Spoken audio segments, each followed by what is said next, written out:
Hello friends, today we will discuss who are mandatory required to file their income tax return, the provision of which are given under section 139 subsection 1 of the Income Tax Act. Now let's discuss them one by one. देखिए सबसे पहली बात company and partnership form जिसमें इन LLP भी आती ही है, उनको mandatory जो है अपना इनकम टैक्स रिटर्न फाइल करना है इवन इफ अगर इनकी कोई इनकम नहीं है या फिर अगर वो साल के आखिरी दिन में इनकॉर्पोरेट हुए हैं तो भी इनको मैंडेटरी फाइल करना है। दूसरे एसएससी के केस में अगर उनकी ग्रॉस टोटल इनकम जो है बिफोर क्लेमिंग एग्जाम्शन अंडर 54 की सीरीज़ अगर बेसिक एग्जाम्शन लिमिट को एक्सीड कर जाती है तो इनको mandatory income tax return file करना है। अब यदि अगर आप कोई इंडिविजुअल हैं, ठीक है, and you are individual and ordinary resident, अगर आप रेसिडेंट एंड ऑर्डिनरी रेसिडेंट हैं तो फिर इस केस में अगर आप बेनिफिशियल ओनर हैं कोई भी असेट के including financial interest located outside India, मतलब या लाइक अगर आपका कोई बाहर कोई फ्लैट है या फिर अगर आपके बाहर कोई पार्टनरशिप फॉर्म में अगर आप पार्टनर है तो उसको बेनिफिशियल इंटरेस्ट माना जाएगा, या फिर अगर आप सिग्नेटरी अथॉरिटी हैं कोई भी अकाउंट के आउटसाइड इंडिया, लाइक अगर आपका स्विस बैंक में कोई अकाउंट हो जाता है तो इस केस में आपको मैंडेटरी फाइल करना पड़ेगा। साथ ही साथ यदि आप बेनिफिशियरी है कोई भी एसेट के including financial interest located outside India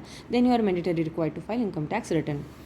now if अगर असेसी ने अपने करंट अकाउंट में, ठीक है, 1 करोड़ रुपए से ज़्यादा डिपॉजिट करके रखा है, ठीक है, तो इस केस में उसको फाइल करना पड़ेगा। या फिर अगर आपका सेविंग अकाउंट है इसमें आपने 50 लाख या उससे ज़्यादा का डिपॉजिट किया है, करंट में या 1 करोड़ से ऊपर और सेविंग में 50 लाख या उससे ज़्यादा है, ठीक है, तो आपको मैंडेटरी फाइल करना पड़ेगा। या फिर अगर आपने फॉरेन ट्रैवल एक्सपेंडिचर के खर्चे में या तो खुद के लिए अगर आपने किया या फिर अगर किसी दूसरे के लिए किया है, अगर वो एक्सीड कर जाता है 2 लाख रुपए तो आपको जो है वो इनकम टैक्स रिटर्न फाइल करना है। अगर आपने जो इलेक्ट्रिसिटी के कंजम्पशन में जो एक्सपेंडिचर किया है वो 1 लाख को एक्सीड कर जाता है तो इस केस में इनकम टैक्स रिटर्न फाइल करना पड़ेगा। अगर आप बिजनेस कैरी ऑन कर रहे हैं और आपकी जो सेल्स टर्नओवर या ग्रॉस रिसिप्ट 60 लाख को एक्सीड कर जाती है, यदि अगर आप प्रोफेशन कैरी ऑन कर रहे हैं तो 10 लाख एक्सीड कर जाती है तो इस केस में आपको mandatory income tax return file करना पड़ेगा। अब यदि अगर आपका जो